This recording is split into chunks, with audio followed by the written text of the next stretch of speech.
Happy Friday, friends! Welcome back to another episode of the Paradigm Shift Parenting Podcast. Really quick before we get into today's episode, I want to mention that if you're interested in supporting the show, then one way that you can do that is by leaving me a review on iTunes or even just sharing one of my IGTV videos. Obviously, no pressure, but if you happen to do that, then just know that I really appreciate it. Today, I want to talk about venting.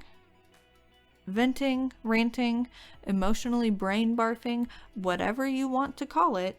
It's my opinion that it's one of the worst ways we can handle negative emotions and experiences. It's one of the worst ways that we can handle the stresses of daily life. My unpopular opinion for the day is that to rant about an experience is to practice, rehearse, and relive the negative emotional responses you had to that particular experience. And I see it all the time, and I just want to say, y'all, we need to calm down. It's a dangerous game to be venting all the time, to be ranting all the time. Now, I remember when I was a new mother, I had 2 babies, a husband that worked the night shift in the Air Force, and basically no friends, definitely no family in the entire state of Nevada. I was lonely, kind of depressed, struggling most of the time. So it really didn't take a lot to set me off because my baseline emotional state was pretty low most of the time. The only person in the world that I had to talk to on the phone was my mother, and I would maybe sometimes reach out to friends in the Facebook groups that I was a part of. But anytime something upset me with the kids, with my husband, with my workload, I would be on the phone immediately venting to my mother. I would talk to her for hours about what was wrong. And bless her heart for even staying on the phone that long, because that's ridiculous. But I would get it all out, right? That's what venting is supposed to do. Or I'd go to my Facebook group and I would vent about whatever was going on over there. And people obviously would be really understanding. We're all kind of dealing with the same issues, right? Or they'd be really validating of what I was feeling. My thought process at the time was, I'm experiencing this negative emotion or this negative situation, whatever it is, and I need to get those feelings out. I'd say, I just need to vent, I need to rant really quick, because what else am I going to do with these feelings? I don't want to just sit here with them, right, and feel miserable. I don't want to do that. But what I didn't realize at the time was that not only did venting not help whatever problem I was dealing with, it actually made them worse. And not only did getting those feelings out not make me feel any better, it actively made me feel worse. And it made me feel worse for longer.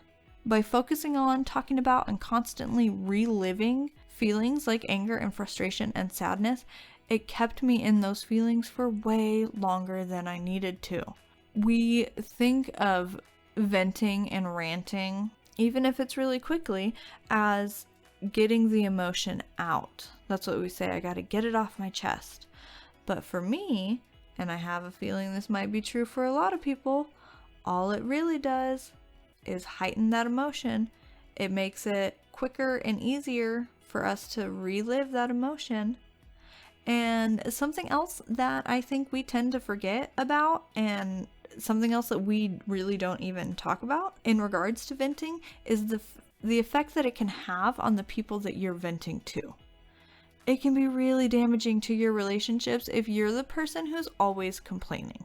If you're the person who is going to your little chat rooms and emotionally dumping.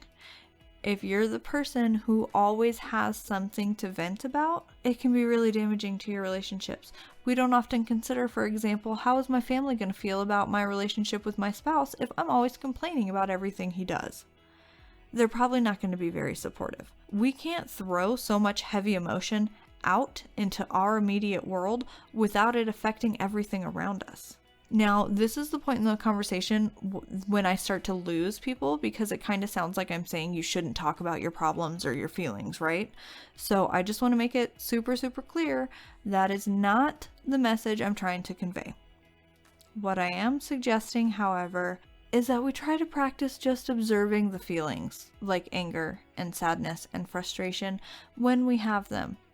Just practice observing them first, before we pull up a chair and invite those feelings to live in our minds and our hearts for a while. Because if you open that door with a huge venting session, if you open that door with a huge ranting session, make no mistake, you will be pulling those feelings back towards you and anchoring them more firmly within yourself.